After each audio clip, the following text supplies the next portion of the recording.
ایک گھر تھا، انہوں نے قربانی کی، ایک بیل قربانی بھی دی اور کچھ بکرے بکری جو بھی قربانی دے دی، اور سارا گوشت غریبوں میں تقسیم کر دی، ادھر ادھر جو بھی غریب ان کو نظر آئے سب گوشت غریبوں میں تقسیم کر دی۔ کچھ عرصے بعد ان کا ایک جوان موٹر سائیکل پہ جاتے ہوئے اس کو ایکسیڈنٹ ہوا، وہ گر، اس کو اتنی شدید چوٹ لگی کہ وہ بے ہوش ہو گیا۔ ہاسپٹل میں لایا گیا، ڈاکٹروں نے چیک کیا، ان کا جی یہ 1 مہینہ 2 مہینے 3 مہینے تک بے ہوش پڑا رہے گا، اس کو ہوش نہیں آئے گا۔ اس کو جو چوٹ لگی ہے ہماری میڈیکل رپورٹ یہ بتا رہی ہے کہ اس کو ہوش نہیں آئے گا، لہذا اب جو ہے یہ ایسے ہی پڑا رہے گا۔ کہا کہ آدھا گھنٹہ گزرا، وہ جوان اٹھ کے بیٹھ گیا، وہ کہنے لگا مجھے پانی پلا، پانی دیا، پانی پلایا گیا۔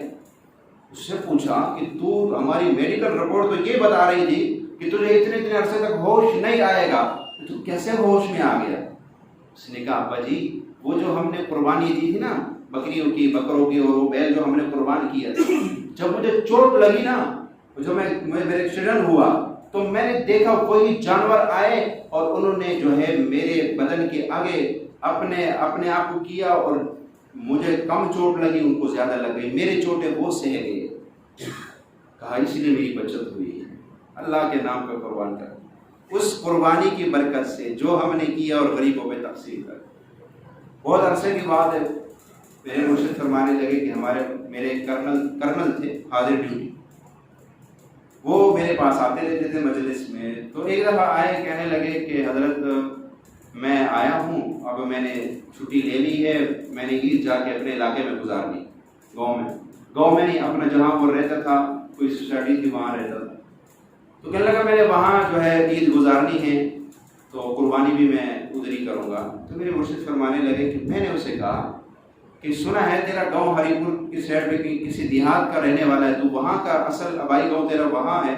کہنے لگا ہاں سر وہاں اصل آبائی گاؤں تو میرا وہاں ہے، میرے رشتے دار، لیکن میں فلاں جگہ اسلام آباد ہے کہیں بھی کسی سوسائٹی میں رہتا ہوں۔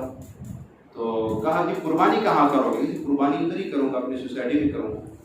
تو میرے حضرت فرمانے لگے کہ میرا ایک مشورہ ہے، آپ نا قربانی اپنے گاؤں میں کریں جا کے،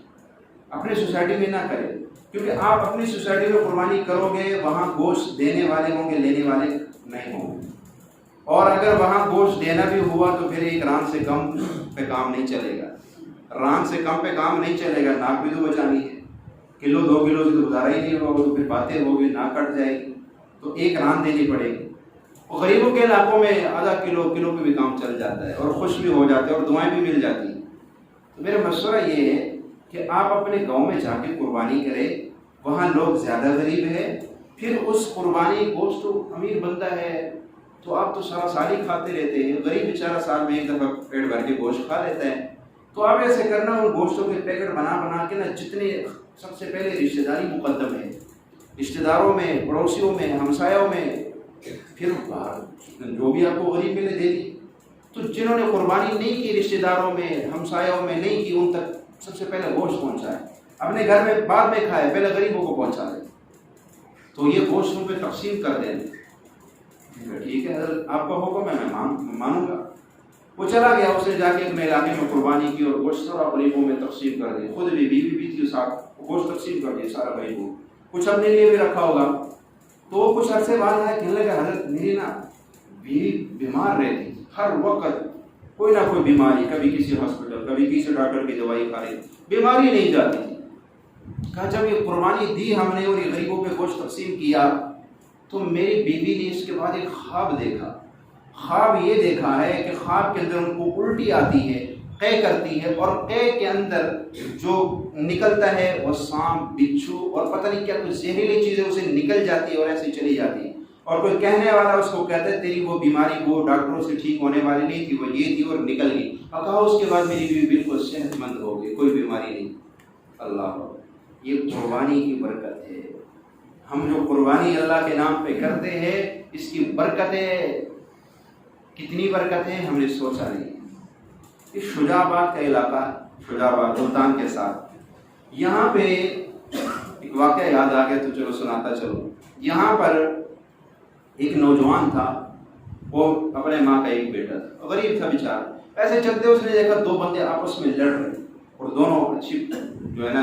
یعنی مالدار بندے تھے، وہ لڑائی ہو رہی تو یہ بیچ میں چلا گیا ان کو چھڑانے کے لیے، بھائی چھوڑ دو نہ لڑو یہ، وہ چھڑاتے چھڑاتے وہ تو لڑائی میں انہوں نے کسی نے پستول نکالے اگلے کو مار دیا،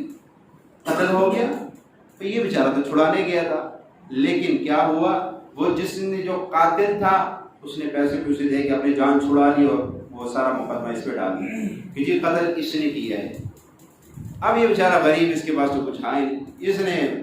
بہرحال یہ جیل چلا گیا۔ جیل کے بعد اس کے اوپر پھانسی کا ڈر ہو گیا کہ بھائی اس کو پھانسی ہوگی، قتل کے بدلے میں قتل ہے۔ اب جب سب کچھ ہو گیا کہ اس کو پھانسی ہوگی، تو آخر میں اس کی ماں جیل میں سے ملنے گئی، کہا بیٹا اب تو نے چلے جانا ہے، تیری کوئی آخری خواہش ہے تو بتا دے۔ اس نے کہا اماں وہ میں نے نا وہ گائے کا جو بچہ ہوتا ہے اس کو کیا بولتے ہیں، بچہ بولتے ہیں، پتہ نہیں کیا، وہ میں نے رکھا ہوا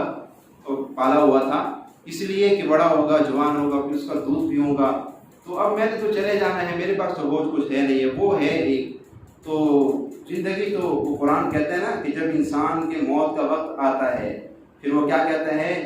فَأَصَّدَّقَ وَأَكُن مِّنَ الصَّالِحِينَ، اب میں سارا مال صدقہ کر دوں گا، میں نیک بن جاؤں گا، میں مولوی بن جاؤں گا۔ صالحین تو مطلب جتنے صالحین ہیں سب مولوی ہے نا، مولوی سے کہتے ہیں جس کی داڑھی ہوتی ہے،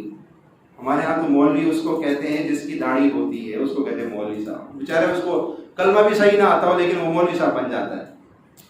تو صالحین جتنے بھی گزرے ہیں، کسی صالح کسی ولی کا آپ یہ نہیں کہہ سکتے کہ اس کی داڑھی نہیں، مطلب یہ کہ میں نیک بن جاؤں گا، یہ آدمی کہتا ہے، یہ آخری خواہش ہوتی ہے بندے کی جب مرتا ہے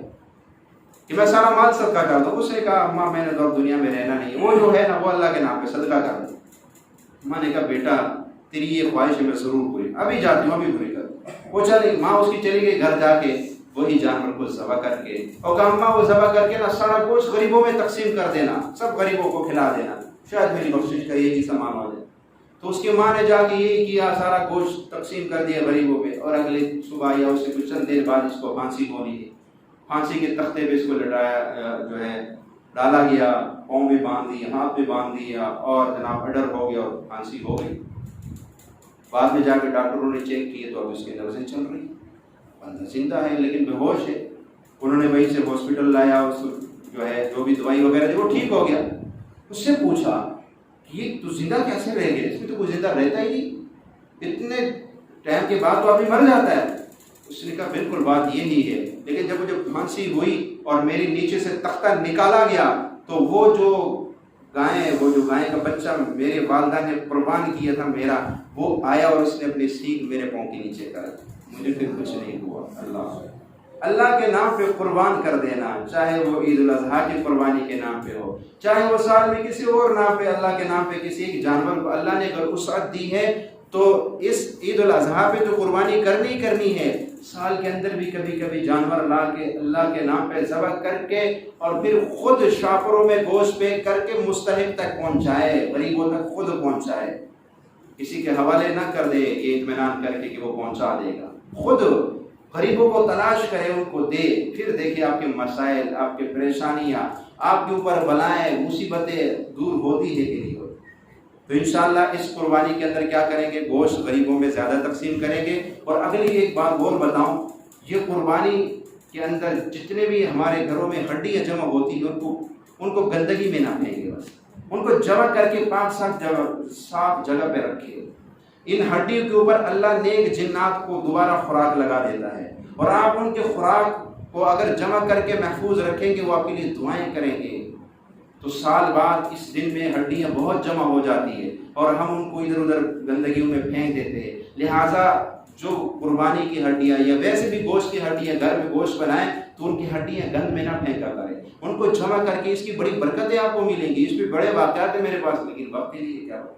اس کے برکات ہیں اور بڑے بڑے واقعات ہیں میرے پاس، کبھی انشاءاللہ بتاؤں گا آپ کو۔ لیکن ان ہڈیوں کو جمع کر کے، یہ تو حدیث سے ثابت ہے کہ ان پہ اللہ، اس لیے تو ہڈی سے استنجا کرنا منع قرار دیا گیا کہ اس پہ اللہ گوشت لگا دیتا ہے، تو ان ہڈیوں کو جمع کر کے ایک پاک صاف جگہ پہ رکھ لیا کرے، اللہ تعالیٰ ان نیک صالحین جنات کی خوراک اس پہ لگا دیتے ہیں۔ اللہ ان باتوں پہ عمل کی توفیق عطا فرمائے۔ وآخر دعوانا الحمدللہ۔